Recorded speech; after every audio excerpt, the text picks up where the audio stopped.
Welcome to the AERO People podcast. Today with me is Alan Grech, founder or co-founder and director of Raven online learning experience platform. Was that correct? Raven Aerospace Learning Experience Platform. Thank you.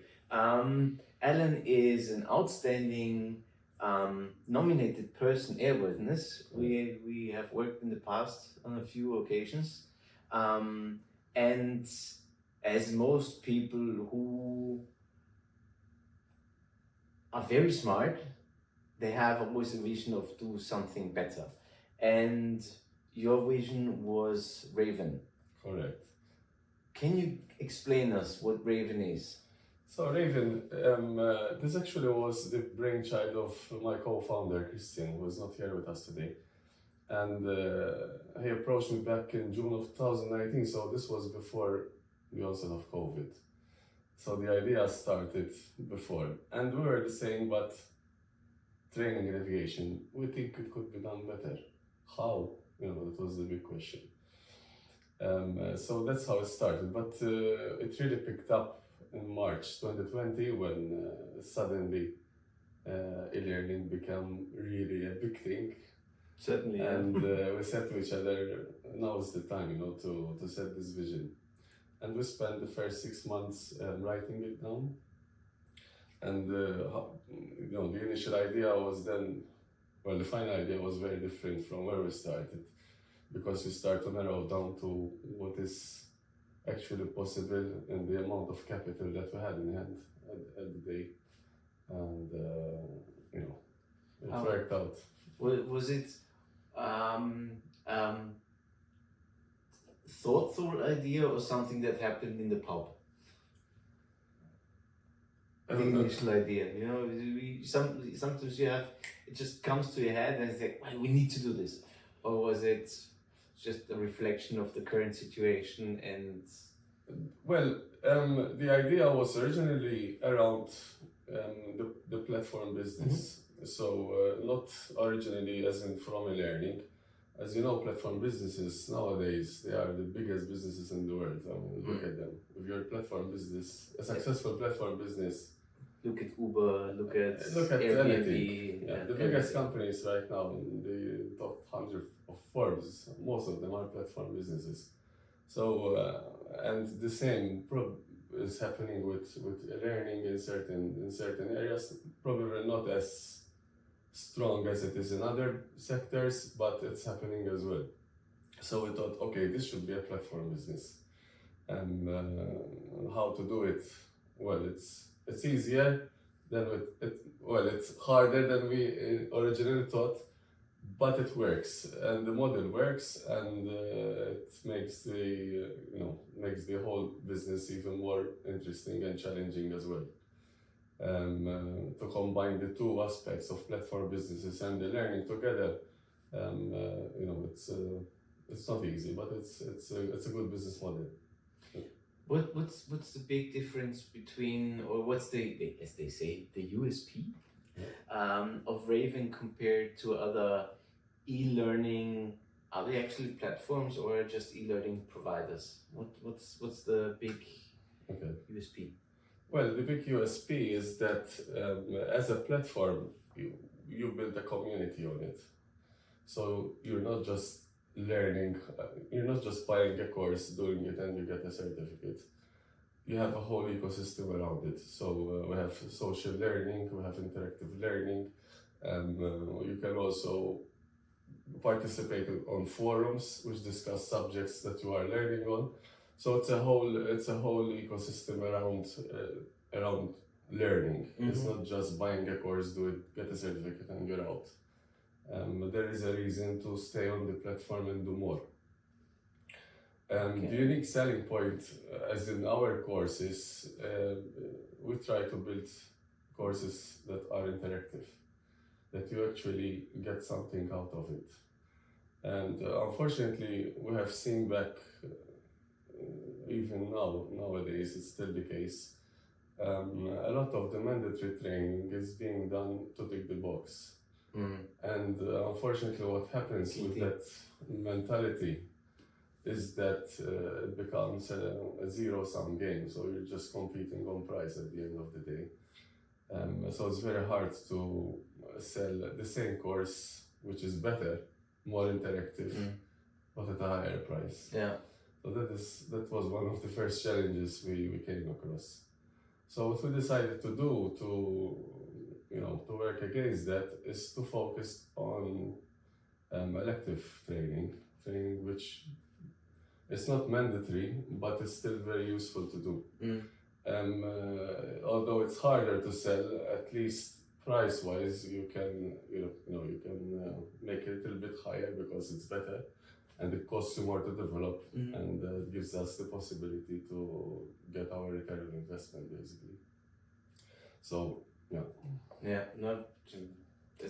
when we changed or when I moved from classroom training to online learning, we did it out of convenience because you could do it in the office or in the afternoon or wherever you like, and you don't need to invest time to get somewhere, and especially the recurrent trainings, to be honest, most of them are not very, you don't learn a lot new stuff, so it's one monotone voice that repeats, that just reads basically a PowerPoint presentation, which is tiring, super boring. So it became a habit that you just go to the questionnaire and just. Well, we can take a specific case. I mean, we're both from Kalmar, right? And we have these 3 main courses that we need to do every 2 years. Fuel tank safety, for example. The syllabus is set in the regulation. So, we're always recycling the same ideas. And in a way, it's very hard to make it different. Yeah. And that is the kind of training that we didn't want to get into because we cannot build a course the way we want to build it on Raven with certain elements of interactivity and sell it for €30. I mean, it's impossible. When you say the course is interactive, how can we imagine that? How differs that from the traditional? Okay, read the line next. Read the line next. So you are not just listening and pressing next. You are interacting with the system, and one way we're doing it is through games. For example, we're using some free tools that are available around, like H5P, for example. H5P is also a not-for-profit organization, and they develop these online games that you can actually build upon and use them within courses. So that is one thing that we are using, and you can do things like crossword puzzles, image games, and all that, which makes it a little bit more interactive. Okay, so you get I have a certain picture in my mind. So you have the question here, but instead of ordinary multiple choice questions, you get it as a crossword puzzle. That's funny. Yeah, that's and we started also to add interactivity within videos. So, for example, we found out that find out from research that our attention span, it's not very long. It's getting shorter and shorter. Yeah, it's getting shorter and shorter, and information is coming more in snippets and small videos, and the magic number is between 3 to 5 minutes. So if we have a subject where we really need to do 10 minutes and not 5, we try to break it down by stopping the video, pop up a question, introduce these interactive elements that the person sitting down just wakes up, okay, I need to concentrate and answer this question. Okay, cool. So we're doing those kind of things, to keep the people interested. That's the toughest thing to do in learning, keep them interested. Certainly. It's as I said, this sounds like it's quite a lot of effort, because I would think, or at least it feels, the traditional course where you said fuel tank safety, to make the course took a day probably, because it's just one voice recorded. It sounds like it was recorded at once, and very. So to build interactive training, it requires a lot of planning. So what you do first, you need to script it. You need to research the topic because you can't be an expert on everything, or find people who are capable of doing it and collaborate with them. But there's a lot of planning to build. Interactivity doesn't come down alone. You need to plan for it. So we are planning actually. Okay, we'll do this 3 minutes and then we'll introduce an interactive exercise. You do another 3 minutes and you introduce another interactive exercise. So you need to plan it out, like you're building a house. Yeah. And then you're putting the furniture in. So that's how it works. And that planning process takes a lot of time. Yeah, of course. Is that just you doing this, or who's building the courses? We have developed an e-learning development unit here in Malta, where we can also record people on green screen and then we edit it. We do a lot of post editing, and we have people dedicated to do that work. And people that e-learning as a profession in Malta here doesn't really exist. So we're employing people who are graphic designers or video editors. And then, we have to give them the training in order to process what's being recorded into actual footage. The challenge is, of course, that these graphic designers, they don't have aviation experience. Yeah. But the way we do it is that within the planning, we give instructions to the designer on, some ideas of what needs to be done. So there's that too. Before you start developing anything, you need to write that down too. And it's a big process, but it's a process which we refined over the first 3 years now, and it's working good for us. Okay, good. And aviation is a big part of or it became a big part of the Maltese economy. Yeah. But as you're in the e-learning business, basically it doesn't matter where you're located. There you go. Do you think that you would open the platform for more than just aviation? Because that kind of, I've never seen any platform that does things like yours. So I think just to have it in different industries who have recurrent training, probably would be an idea. We've been asked several times. One of the sectors which we were approached on was medical, in fact. But the thing is this, we have, the vision is mine and Chris, right? And we are aviation professionals. It's very hard for us to put the same vision that we have into another industry that we understand very little about. Yeah. So the only way to do that would be to partner up with someone who understands it.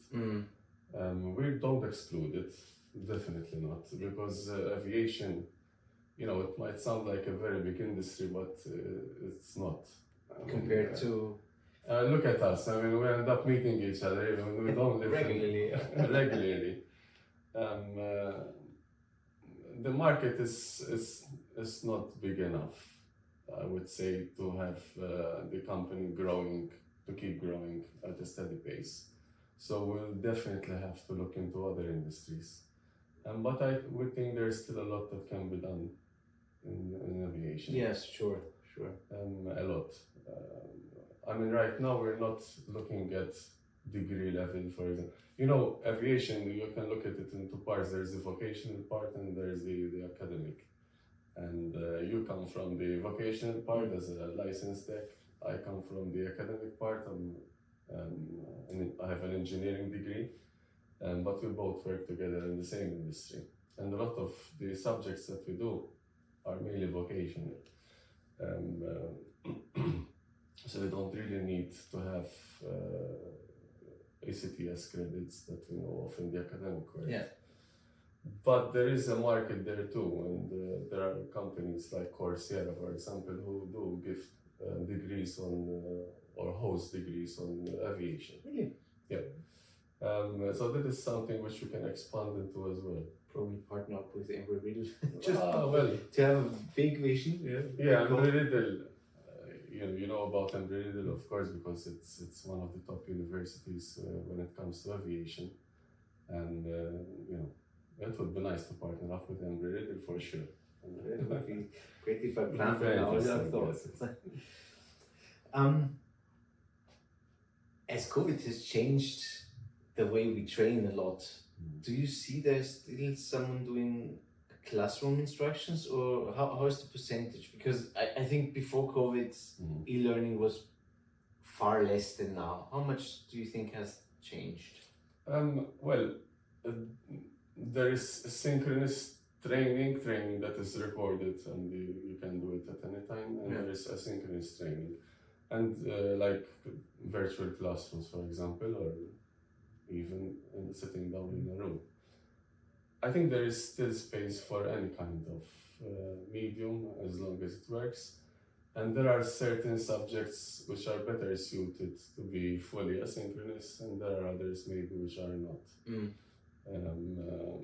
We believe there is room for everything. In fact, we've also launched hybrid courses, and the idea behind them is that you combine a virtual classroom and asynchronous training, simply because the portion of that is covered by virtual classroom is better served by interacting with an experienced person. That's the thing. Often in e-learning you have no interaction, so it's also just to keep the attention of exactly the people is just different. And certain subjects are more interesting if you share them with other people in the same industry.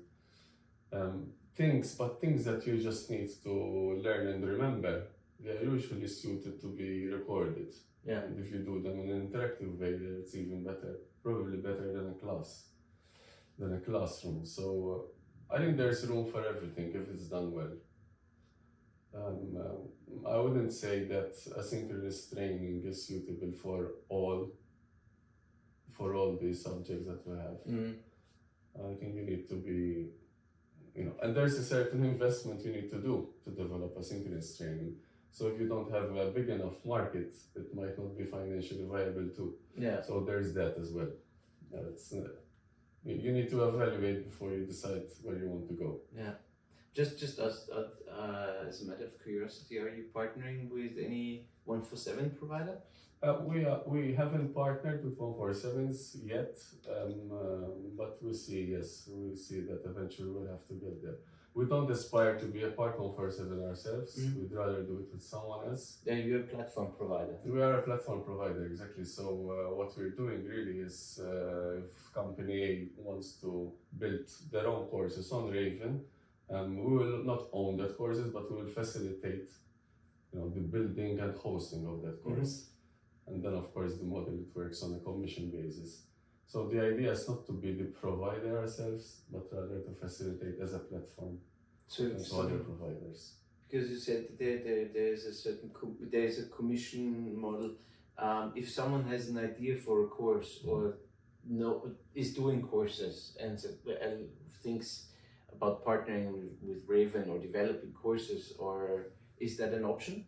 Yes, definitely, and we already have individuals who had their own training, and they invested with us, we built it for them. They still hold the 100% of the intellectual property of the training, and of course we work on a commission basis of the sales. So that is the main model we're operating with. But it could also be a part 147. I think that's a very big difference to the platforms or e-learning providers that we know is basically... That's what makes it a platform at the end, is that you are more of a hosting rather than being the provider yourself. You're different hosting. Kind of approach. Huh? Is it difficult to because what gut feeling? I'm just having the idea that is, as it's a completely new system, you have to educate clients from both sides. Someone who does courses as someone who consumes them. Absolutely, and it's a two-sided market, as you well said. And yes, you need to educate both sides. Um, uh, and if you don't have providers, users will not come. Yeah. And if you don't have users, providers will not come. So that's the first big challenge of any platform. So you need to build the user base and at the same time keep the provider side coming up as well. So the one way of solving that is to actually to kickstart the process is to build courses ourselves. So we built a few courses that are owned by Raven. Okay. Not in the mandatory space because we don't want to compete in that market, but to showcase how an actual training, how I envision training to be, we built our own to start with. And then people started to understand because, okay, this is better than the other. Yeah. So I will rather change my PowerPoint training with Raven and do it this way. So yeah, that's how we started it. So how many courses are now available? We have around 18 or 19 courses now. But it's a mixture of hybrid, virtual classrooms, and fully asynchronous training. Every month a new course, you could say, since you in the last 6 months, yes. Yeah. We started to launch courses from last year. So the first course we launched was in March of 2022, and it was about drones, the new regulation. So since then we're pretty much once every month on average, yes. There you go. So it keeps you busy a lot. It keeps us busy, but we try to stick to our vision, so we don't fall into the trap in doing training which is not meaningful for us. Yeah, of course, it's not the idea behind. So what's the general vision? Where do you see Raven in 10 years? Well, maybe 10 years is a long, let's say 5. A long time. Let's say 5. We are engaging ourselves even in research. In fact, we've also applied a couple of times with consortiums for Erasmus Plus, for example, and also for local funding. And we want to see various aspects of not e-learning, but aviation training in general, see actually research related of how to make it better. And one of the topics is how artificial intelligence technologies could be used to better training quality that we have today.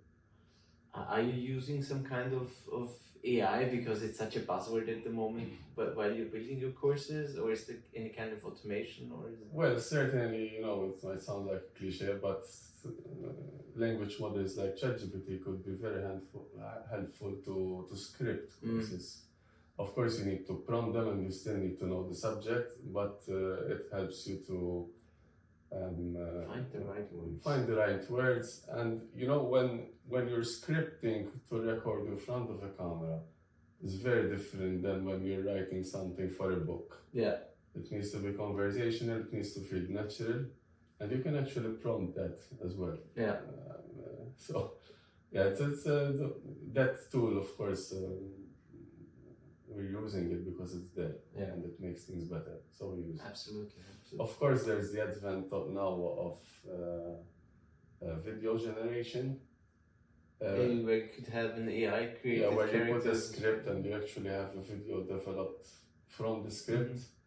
We are looking into that in the short to medium term. The technology is still pretty expensive. So when compared to recording in a studio and doing it in that way, they are very comparable still. So it still costs you pretty much the same. But we believe the technology will become cheaper and more accessible. So we see ourselves using more AI technologies for sure to develop e-learning. I forgot the name of the law that when computer technology changed, it quadruples every 2 years or something. Yeah. So. Yeah, I mean, you need to be. You need to be alert. You need to know what's being there because if you're using new technology which makes things better, that could be your only competitive edge at the end.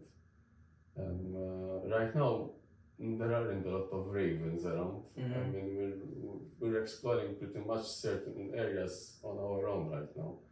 But we envision that there will be others that will follow our ideas for sure. Especially when you're successful, then I mean, I cannot really say right now that we are successful, but we are a surviving startup. And we have some very good ideas. And for sure, I mean, good ideas are followed. And we would love to see that, why not? But we need to keep innovating and use different tools to make it even better and keep that competitive edge at the end. It's the only way to survive in any business. So investing our time into research, it's something that we see ourselves doing in the next 5 years. It will be the only thing which will give us a competitive edge, I think. Yeah, no, I think what you have built is a brilliant idea, and so there are certainly brilliant ideas I always copy. Absolutely. That's for sure. In terms of finances, would you be interested in finding investors, angel investors, someone who helps you growing the platform? Definitely. I mean, we've thought about that several times. We think it's a little bit early right now because we're still managing to develop some of our ideas. But in the next 2 to 3 years, in order to achieve certain ideas that we have, so we would certainly look for interested investors. Yes. Let's say if we find someone who understands the vision and that's supports the vision, you would be open for it. Oh yes, very open. Because you come to a point that if you don't do that, you might not be able to achieve what you want to do. It's as simple as that. Money is energy. The more money you have, the more energy you have, the more you could move. So if you are a potential angel investor, talk to us. Go on raven.aero. Ellen and Christian are very open for the right idea. Absolutely. Ellen, thank you for being with us. Thank you. I'm happy to be here. It was a pleasure. I'll say goodbye to all the viewers and listeners. And see you on the next AERO People podcast. Bye.